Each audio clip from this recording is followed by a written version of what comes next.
One of my close friends నాకు ఒక challenge అయితే ఇచ్చాడు to travel and train that too with general ticket.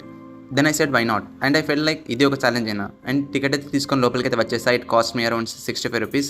And ఇప్పుడు time కరెక్ట్గా 7 అవుతుంది. అండ్ స్టేషన్ అయితే చాలా ఖాళీగా ఉంది. నా బ్యాక్ ఆఫ్ ద మైండ్లో రన్ అవుతుంది ఎందుకు ఇచ్చాడా ఈ టాస్క్ అని చెప్పి. అండ్ ఇక్కడ చాలా అంటే చాలా కోతులు ఉన్నాయి, కొన్ని మీదకి వచ్చేసాయి. ఏంటన్నా నేను ఒక్కడే కూర్చున్నావు, అమ్మో వీడితే ఎందుకులే.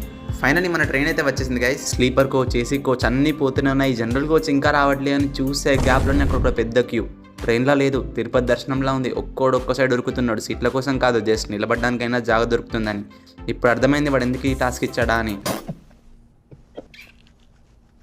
అంత రష్ చూసి బయటికి వచ్చి బస్కి వెళ్ళిపోవాలనిపించింది. కానీ ఎందుకో జనరల్లో ట్రావెల్ చేస్తే లైఫ్ అంటే ఏంటో తెలుస్తుందని ఎప్పుడో విన్నట్టుగా గుర్తొచ్చింది. సరే అని ఆ గుంపులో దూరి నేను కూడా ఒక కాల్ పెట్టుకునే ప్లేస్ అయితే వెతుకున్నా. ఇంకా లగేజ్తో వచ్చి ఉంటే సావే అయిపోయి ఉండేది. ఇది నమ్మ లోపలికి చూస్తే వీడి కాలు ఎక్కడ ఉందో వీడికే తెలియదు. అగో వాడు ఇంకా టవల్ కట్టుకొని ఇంకా గాలినే ఊగుతున్నాడు. ఎవరైతే రెగ్యులర్గా ఈ జనరల్ టికెట్లో ట్రావెల్ చేస్తారో వాళ్ళకైతే నిజంగా హ్యాట్స్ ఆఫ్. నిజంగా ఇది ఒక హారబుల్ ఎక్స్పీరియన్స్. 3 hours జస్ట్ అలానే నిల్చొని వచ్చేసా. And I decided not to accept any challenges anymore. By the way ఇది వరంగల్ టు సికింద్రాబాద్ ట్రైన్. అన్ని బాగుంటే మళ్ళీ కలుద్దాం.